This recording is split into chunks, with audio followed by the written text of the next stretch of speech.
ഇത് ശ്രീമദ്ഭാഗവതേ മഹാപുരാണേ പാരമഹംസ്യാം സംഹിതായാം ദശമസ്കന്ധേ തൃതീയോധ്യായഃ. ഗോവിന്ദനാമസങ്കീർത്തനം. ഗോവിന്ദ ഗോവിന്ദ. മഥുരാപുരിയിൽ കാരാഗൃഹത്തിൽ അർദ്ധരാത്രി സമയത്താണ് ഭഗവാൻ അവതരിച്ചത്. ദേവകീ വസുദേവന്മാരുടെ മുമ്പിൽ ഭഗവാൻ പ്രത്യക്ഷപ്പെട്ടു. എങ്ങനെ കിഴക്കേ ദിക്കിൽ എങ്ങനെയാണോ ചന്ദ്രൻ പ്രത്യക്ഷപ്പെടുന്നത് അതേപോലെ പ്രത്യക്ഷപ്പെട്ട സമയത്ത് ഭഗവാന്റെ രൂപം എങ്ങനെയായിരുന്നു?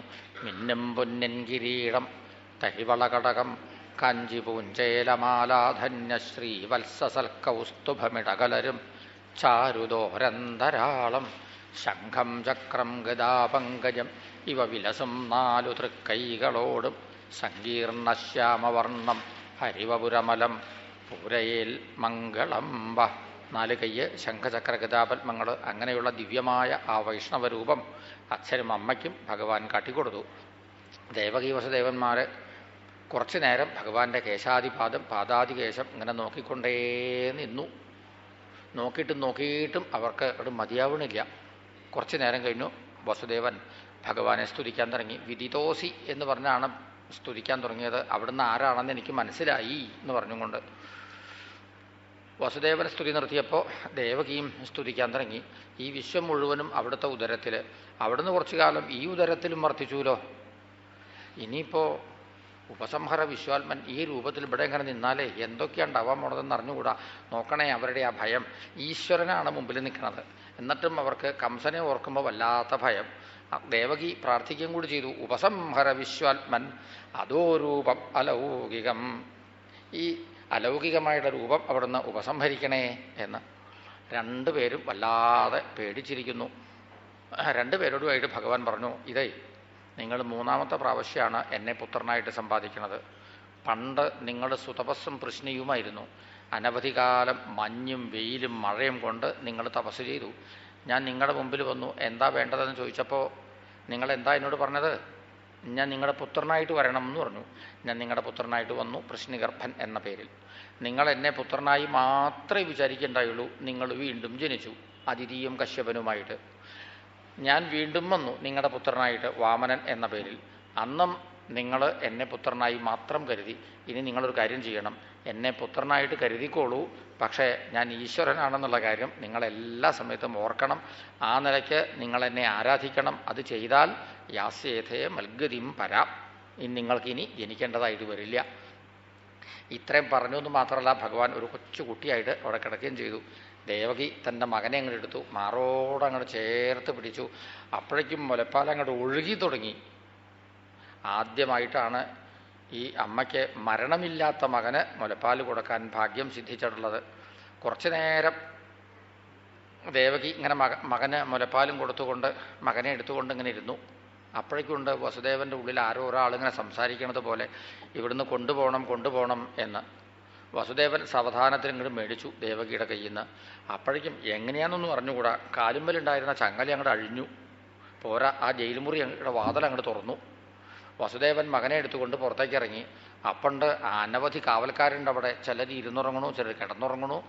ഈ കൂർക്കം വലിക്കുന്ന കാവൽക്കാരിടയിൽ കൂടി വസുദേവൻ മകനെ എടുത്തുകൊണ്ട് പുറത്തേക്ക് ഇറങ്ങി. ആദ്യം തോന്നി നല്ല ഇരുട്ടാണെന്ന്. പോരാ, നല്ല മഴയും. പക്ഷേ ഈ ഇരുട്ടോ ഈ മഴയോ ഒന്നും അദ്ദേഹത്തിനെ ബാധിക്കേണ്ടായില്ല. കാരണം സാക്ഷാൽ അനന്തൻ അവിടെ ഇങ്ങോട്ട് വന്നു. 1000 ഫണങ്ങളും നല്ലോണം അങ്ങോട്ട് വിടർത്തി. ആ ഫണങ്ങളുടെ നേരെ താഴെയാണ് ഇപ്പോൾ വസുദേവൻ മകനെ എടുത്തുകൊണ്ട്. ഓരോ ഫണത്തിലും ഓരോ തരയുടെ രത്നമുണ്ട്. ആ രത്നത്തിൻ്റെ പ്രഭ മുമ്പിൽ. ഏത് മഴയുണ്ടായാലെന്താ, ഏത് ഇരുട്ടുണ്ടായാലെന്താ, ഒരാൾ കുട പിടിച്ച് തരാനുണ്ട്, ഒരാൾ വിളക്ക് കാട്ടി തരാനുമുണ്ട്. പിന്നെ നടന്നുകൂടെ സുഖമായിട്ട്? അങ്ങനെ വസുദേവൻ യാതൊരു ഭയവും കൂടാതെ കണ്ട് നടന്നു. കാളിന്തിപ്പുഴയുടെ തീരത്തെത്തി. പെട്ടെന്ന് പുഴ അവിടെ അങ്ങോട്ട് നിന്നു. ഇതുവരെ ഒഴുകിക്കൊണ്ടിരുന്നതേ യമൻ്റെ അനുജത്തിയായിട്ടാണ് ഒഴുകിക്കൊണ്ടിരുന്നത്. പെട്ടെന്ന് അങ്ങോട്ട് നിന്നുപോയി. വസുദേവൻ നദിയിലേക്ക് ഇറങ്ങി. അക്കരെ വരെ നടന്നു ചെന്നു. എത്രത്തോളം വെള്ളം ഉണ്ടായിരുന്നു? പ്രപദമേയതാം ആയയോ, കണങ്കാലിന് വെള്ളം ഉണ്ടായിരുന്നുള്ളൂ. അങ്ങനെ നദി കടന്നു അദ്ദേഹം നന്ദഗൃഹത്തിലെത്തി. അവിടെ അനവധി ആളുകളുണ്ടായിരുന്നു ആ സമയത്ത്. എന്തിനാ ഇത്രയും ആളുകൾ എന്നല്ലേ? യശോദയ്ക്ക് പ്രസവവേദന തുടങ്ങിയെന്ന് മനസ്സിലായിട്ടാണ് ഈ ആളുകളൊക്കെ ഓടി വന്നേക്കുന്നത്. വയസ്സ് 40 42 ഒക്കെ കഴിഞ്ഞിരിക്കണു. ആദ്യമായിട്ടാണ് യശോദ പ്രസവിക്കുന്നത്. ഈ പ്രായത്തിൽ ആദ്യമായിട്ട് പ്രസവിക്കുമ്പോൾ പല വിഷമങ്ങളും ഉണ്ടാവാൻ സാധ്യതയുണ്ട്. അതുകൊണ്ട് പ്രസവ ശുശ്രൂഷയ്ക്ക് വേണ്ടിയിട്ട് അനവധി അമ്മമാർ ഇവിടെ വന്നെത്തിയിരിക്കുകയാണ്. പ്രസവിച്ച ശീലമുള്ള അമ്മമാർ ധാരാളം ഗോപാലന്മാരുണ്ട് അവിടെ. അതെന്തിനാണെന്നാണെങ്കിൽ എവിടുന്നെങ്കിലുമൊക്കെ വല്ല മരുന്നൊക്കെ കൊണ്ടുവരണം എന്ന് വെച്ചാൽ നന്ദഗോപരെ സഹായിക്കണം. അതിനു വേണ്ടിയിട്ടാണ് ഈ ഗോപാലന്മാരൊക്കെ വന്നേക്കണത്. തത്സമയത്ത് നിശ്ചയില്ല എങ്ങനെയാന്ന് എല്ലാവരും അങ്ങോട്ട് ഉറങ്ങിപ്പോയി. എന്തിന്? അപ്പം പ്രസവിച്ച അമ്മ വരെ അങ്ങോട്ട് ഉറങ്ങി. ആരാ ഇവിടെ അവതരിച്ചതെന്നോ? യാ ദേവി സർവഭൂതേഷു നിദ്രാരൂപേണ സംസ്ഥിത നമസ്തസ്യൈ നമസ്തസ്യൈ നമസ്തസ്യൈ നമോ നമ എന്ന് ദേവി മഹാത്മ്യത്തിൽ കാണാം. ദേവന്മാർ നിദ്രാരൂപിണിയായ ദേവിയെ എങ്ങനെ സ്തുതിക്കുന്ന ആ രംഗം. ആ നിദ്രാരൂപിണിയായ ദേവിയാണ് ഇപ്പോൾ ഇവിടെ അവതരിച്ചത്. വസുദേവന് നല്ല സുഖം. മകനെ മാറോട് ചേർത്ത് പിടിച്ചുകൊണ്ട് അദ്ദേഹം നേരെ ആ പ്രസവമുറിയിലേക്ക് അങ്ങോട്ട് കയറി ചെന്നു. യശോദയുടെ തൽപ്പത്തിൽ തൻ്റെ നീലമണിവർണ്ണനെ അങ്ങോട്ട് കിടത്തി. അവിടെ അവതരിച്ചിരുന്ന ആ പെൺകിടാവിനെ അങ്ങോട്ട് എടുത്തു, മാറോട് ചേർത്ത് അങ്ങോട്ട് പിടിച്ചു. അദ്ദേഹം പുറത്തേക്ക് കടന്നു. ഒരിക്കൽ കൂടി തൻ്റെ മകനെ ഒന്നിങ്ങനെ കേശാദിവാദം നോക്കി, ഇനി എന്നാ കാണാൻ പറ്റുക ആവോ, വേഗം എൻ്റെ മുമ്പിൽ വരണേ എന്ന് നല്ലോണം പ്രാർത്ഥിച്ചു. അദ്ദേഹം അവിടുന്ന് തിരിച്ചു പോന്നു. കാളിന്തിപ്പുഴ കടന്നു, മധുരാപുരിയിലെത്തി. ഇതേവരെ താൻ താമസിച്ചു കൊണ്ടിരുന്ന ആ ജയിൽമുറിയിലേക്ക് അങ്ങോട്ട് കടന്നു. ദേവകിയുടെ കയ്യിലേക്ക് ആ കുട്ടിയെ അങ്ങോട്ട് കൊടുത്തു. അതോടുകൂടി ഒരത്ഭുതം, ഠേ എന്നൊരു ശബ്ദം. ആ ജയിൽമുറിയുടെ വാതിൽ അങ്ങോട്ട് അടഞ്ഞു. പോരാ, വസുദേവൻ്റെ കാലുമ്മൽ വീണ്ടും ചങ്ങല വന്നിരിക്കുന്നു. ആരാണ് ചങ്ങല അഴിച്ചു കൊടുത്തത്, ആരാണ് ഇപ്പോൾ വീണ്ടും ചങ്ങലയിൽ കുരുക്കിയത്, ഒന്നും ആർക്കും അറിഞ്ഞുകൂടാ. എല്ലാം മായ. ഒരാളെ മോചിപ്പിക്കണത് മായ, ഒരാളെ കുരുക്കിൽപ്പെടുത്തുന്നതും മായ തന്നെ. ദേവകി ആ കുട്ടിയെ അങ്ങോട്ട് മേടിച്ചു, മാറോട് ചേർത്ത് അങ്ങോട്ട് പിടിച്ചു. അപ്പോഴേക്കും മുലപ്പാൽ ഒഴുക്കി തുടങ്ങി. ദാ മരണമില്ലാത്ത രണ്ടാമത്തെ കുട്ടിക്കാണ് ഇപ്പോൾ അമ്മ മുലപ്പാൽ കൊടുക്കണത്. ദേവകിയുടെ മുലപ്പാൽ ഇങ്ങനെ കുടിച്ച് കുടിച്ച് കുടിച്ച് കുറച്ച് കഴിഞ്ഞപ്പോൾ ഈ കുട്ടിക്ക് തോന്നി, ഇതേവരെ ഇപ്പോൾ ആളുകളെയൊക്കെ ഉറക്കിക്കിടത്തിയിരിക്കുകയായിരുന്നു, ഇനി എല്ലാവരെയും ഉണർത്തേണ്ട സമയമായി. മര്യാദയ്ക്ക് ഒന്നങ്ങോട്ട് കരഞ്ഞു. ആ ശബ്ദം പുറമെ ഇരുന്നും കിടന്നും നിന്നും കൂർക്കം വലിച്ചേർന്ന കാവൽക്കാർ കേട്ടു. അവർ വേഗം പെട്ടെന്ന് എഴുന്നേറ്റു. എന്നിട്ട് കംസൻ്റെ അടുക്ക ചെന്ന് വിവരം പറഞ്ഞു. ഒന്ന് ആലോചിച്ച് നോക്കൂ, കംസൻ ഏൽപ്പിച്ചേർന്നത് എന്താണെന്നോ? ദേവകി പ്രസവിച്ചാൽ ഉടനെ എന്നെ വിവരം അറിയിക്കണം എന്നാണ്. അപ്പോൾ ദേവകിയുടെ പ്രസവം കഴിഞ്ഞ് വസുദേവൻ ഒരു 15 കിലോമീറ്റർ അങ്ങോട്ട് നടന്നു. അത്രയും തന്നെ ഇങ്ങോട്ടും നടന്നു. 30 കിലോമീറ്റർ നടക്കുന്നത് വരെ ഇവരൊക്കെ അസലായിട്ട് കൂർക്കം വലിച്ചുറങ്ങുകയായിരുന്നു. ഇത്തരം ആളുകളെ തന്നെ വേണം കാവൽക്കാരായിട്ട് നിയമിക്കാൻ. എന്നാൽ കാര്യങ്ങൾ ഒരുമാതിരി ഭംഗിയായിട്ട് നടക്കും. ഇവർ കംസനോട് വിവരം പറഞ്ഞു. അദ്ദേഹം അല്ലെങ്കിലും ഇങ്ങനെ ഉറക്കമില്ലാതെ തന്നെ കാത്തിരിക്കുകയാണ്. ഏതാണ്ട് ഇന്ന് പ്രസവിക്കും എന്നാണ് അദ്ദേഹം കാത്തിരിക്കണത്. പ്രസവിച്ചാൽ ആരാണ് വരാൻ പോണതെന്ന് നല്ല തീർച്ചയുണ്ട്, വിഷ്ണു തന്നെ. അപ്പോൾ തയ്യാറെടുപ്പിലാണ് അദ്ദേഹം. പ്രസവിച്ചു എന്നങ്ങോട്ട് കേൾക്കേണ്ട താമസം ഓടിയിട്ട് വന്നു. ആ ജയിൽമുറി തള്ളി അങ്ങോട്ട് തുറന്നു. അതിനകത്ത് വിഷ്ണുവിനെ കണ്ടില്ല. അതിന് പകരം ദേവകിയുണ്ട്. ഒരു കുട്ടിയെ ഇങ്ങനെ മാറോട് ചേർത്ത് ഇങ്ങനെ പിടിച്ചേക്കണു. ആ കുട്ടിയുടെ കാലുമ കയറി പിടിക്കാൻ ഭാവിച്ചു. അപ്പോൾ ദേവകി പറഞ്ഞു, അയ്യോ ബഹവോ ഹിംസിതാഭ്രാത, എൻ്റെ എത്ര കുട്ടികളെ ജ്യേഷ്ഠനെ അടിച്ചു കൊന്നു, ഒരു കുട്ടിയെങ്കിലും എനിക്ക് വളർത്താൻ തരൂ. ഇതൊരു പെൺകുട്ടിയാണ്, ഇനി എനിക്ക് കുട്ടി ഉണ്ടാവുമോ? അതും നല്ല തീർച്ചയില്ല. അനുജത്തിയുടെ ആഗ്രഹം ജ്യേഷ്ഠനല്ലേ സാധിപ്പിച്ചു കൊടുക്കുക, ഒരു കുട്ടി എനിക്ക് തരൂ. ഇങ്ങനെയൊക്കെ രുദത്യാഹ ദീനവൽ, ദീനയായി ഇങ്ങനെ കരഞ്ഞുകൊണ്ട് ദേവകി അപേക്ഷിച്ചിട്ടും അതൊന്നും കംസൻ്റെ ചെവിയിലേക്ക് ചെന്നില്ല. അദ്ദേഹം ആ കുട്ടിയുടെ 2 കാലുമേ കയറി പിടിച്ചു. എന്നിട്ട് ഒരു വലിയും കൂടി വലിച്ചു. അപ്പോൾ ആ ചിത്രം ഒന്ന് ആലോചിച്ച് നോക്കൂ. ഒരു കൈകൊണ്ട് ഒരു ചെറിയ കുട്ടിയുടെ 2 കാലുമേയും ഒരുമിച്ച് കയറി ഇങ്ങോട്ട് പിടിക്കുകയാണ്. എന്നിട്ടാണ് പുറത്തേക്ക് ഇങ്ങോട്ട് കടന്നത്. അപ്പോൾ ശരിക്ക് ഇങ്ങനെ തലകീഴായിട്ടാണ് കംസൻ പിടിച്ചേക്കണത്. ഇതിനു മുമ്പ് 5-6 കുട്ടികളെ അടിച്ചു കൊന്നുല്ലോ. അതേ പാറയുടെ അടുക്കലേക്ക് വീണ്ടും ചെന്നു. എന്നിട്ട് ആ തല അടിക്കാൻ വേണ്ടിയിട്ട് കൈ അങ്ങോട്ട് പോകി. പിന്നെ താഴോട്ട് വന്നത് കൈ മാത്രമായിരുന്നു. കുട്ടി ആകാശത്തിലേക്ക് അങ്ങോട്ട് പറന്നു. അപ്പോൾ കംസൻ മുകളിലേക്ക് നോക്കിയപ്പോൾ അദൃശ്യതാനുജാ വിഷ്ണോ സായുധാഷ്ടമഹാഭുജ ദിവ്യസ്രഗംബരാലേവരത്നാഭരണഭൂഷിത ധനുശൂലേഷു ചർമാസി ശംഖചക്രഗദാധര സിദ്ധചാരണ ഗന്ധർവൈരപ്സര കിന്നരോരഗൈ ഉപാഹൃതോരുബലിഭി സ്തൂയമാനേതമബ്രവീൽ. സാക്ഷാൽ ജഗദംബിക 8 കൈകളോടുകൂടി അങ്ങനെ വർദ്ധിക്കണു. 4 പുറം ദേവന്മാരൊക്കെ എങ്ങനെ നിന്ന് ഉപഹാരങ്ങളൊക്കെ എങ്ങനെ സമർപ്പിക്കുന്നുണ്ട്. കൈ കൂപ്പിക്കൊണ്ട് നിൽക്കണു. ആ ദേവി ആകാശത്തിൽ നിന്നുകൊണ്ട് കംസനോട് സംസാരിച്ചു. കിം മയാഹതയാ, എന്നെ കൊന്നിട്ട് നിനക്ക് എന്താ പ്രയോജനം? നിന്റെ പഴയ ശത്രു ഇവിടെ അടുത്ത് ഒരു ദിക്കിൽ ജനിച്ചിട്ടുണ്ട്. വെറുതെ സാധുക്കളെ ഇങ്ങനെ ദ്രോഹിക്കരുത്. നിനക്കിനി എന്താണ് നല്ലതെന്ന് വെച്ചാൽ അത് വേണ്ട പോലെ ആലോചിച്ച് നീ ചെയ്തോ. ഇത്രയും പറഞ്ഞു ദേവി ഞങ്ങൾ മറിയുകയും ചെയ്തു. അപ്പോൾ കംസൻ ഒരു കാര്യം തീർച്ചയായി, ഇവിടെയല്ല, ഇവിടെ അടുത്ത് എവിടെയോ ആണ് ശത്രു ജനിച്ചേക്കണത്. അപ്പം ഈ ദേവകിയും വസുദേവനെയും ഇനി ഇങ്ങനെ ജയിൽമുറിയിൽ അടച്ചിടണോ? വേണ്ട, വേഗം ആ ജയിൽമുറിയിലേക്ക് തന്നെ ചെന്നു. എന്നിട്ട് ദേവകിയും വസുദേവനെയും അവിടുന്ന് മോചിപ്പിച്ചു. അവരോട് രണ്ട് നല്ല വാക്കും പറഞ്ഞു. ഞാൻ നിങ്ങളുടെ കുട്ടികളെ കൊന്നില്ലേ എന്ന് ചോദിച്ചാൽ കൊന്നു എന്ന് തന്നെ പറയാം. അത് ഞാനൊന്നും ചെയ്തില്ലായിരുന്നു എന്ന് വെച്ചാലും നിങ്ങളുടെ കുട്ടികളൊക്കെ ആ സമയത്ത് മരിച്ചു പോകുമായിരുന്നു. കാരണം ജനിക്കണത് തന്നെ എന്തിനു വേണ്ടിയാ?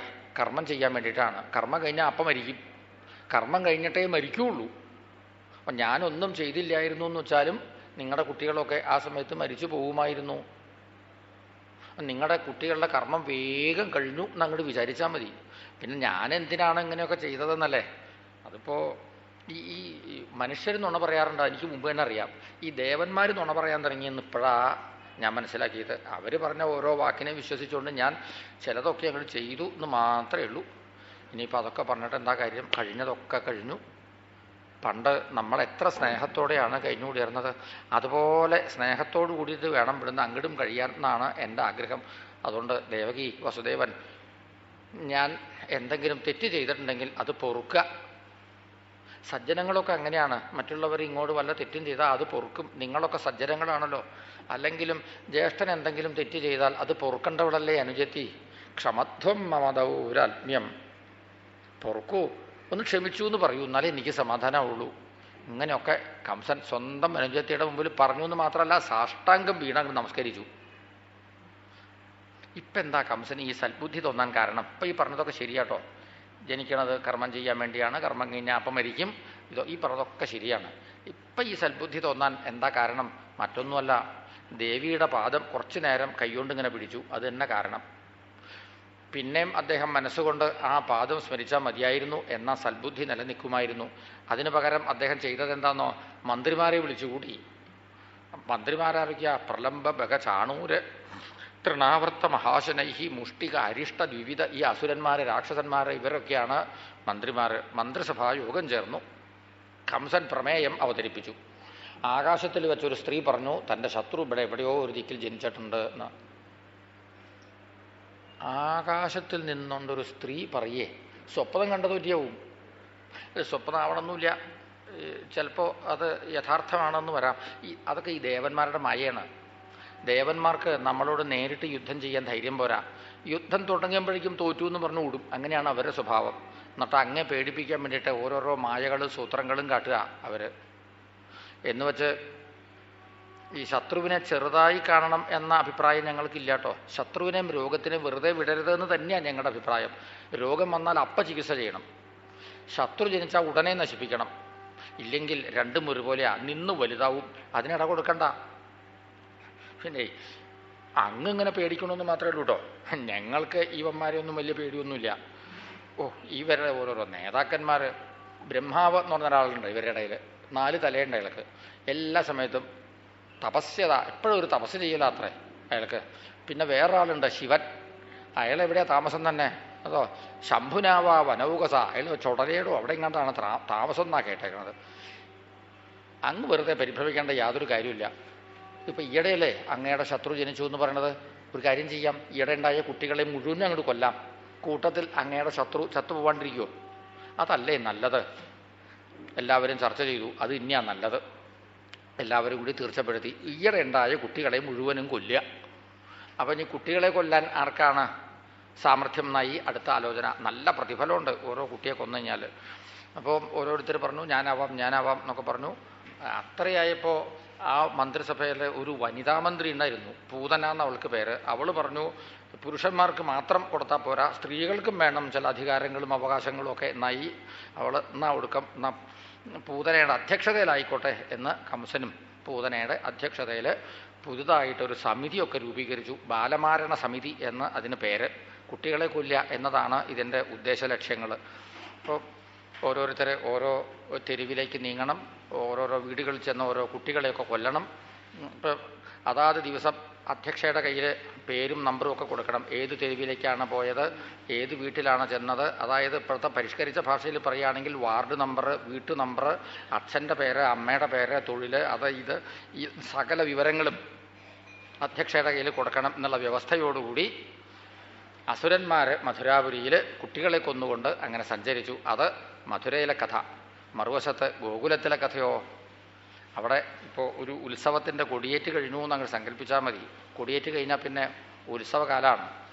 സാധാരണ നമ്മുടെ നാട്ടിലെ ഉത്സവം ഒരു അമ്പലത്തിലെന്ന് വെച്ചാൽ ഒരു 5 ദിവസം അല്ലെങ്കിൽ ഒരു 7 ദിവസം, 2, 3, 4 ദിവസം കലാപരിപാടി ഉണ്ടാവും. ഗോകുലത്തിൽ ഇനി ചെറിയ ഉത്സവമല്ല, അവിടെ മഹോത്സവത്തിൻ്റെ കൊടിയേറ്റാണ് കഴിഞ്ഞത്. അതുകൊണ്ട് അവിടെ എല്ലാത്തരം കലാപരിപാടികളും നടക്കാൻ പോണു.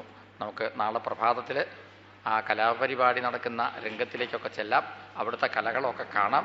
നാളെ ഈ സമയമാകുമ്പോഴേക്കും ഭഗവാൻ രുക്മിണിയുടെ കൈ പിടിക്കാൻ പാകത്തിന് വരൻ്റെ വേഷം കെട്ടി ഈ രംഗത്തിൽ വരും. നമുക്ക് ആ രംഗം കാണാറാവട്ടെ. നാരായണ നാരായണ നാരായണ നാരായണ.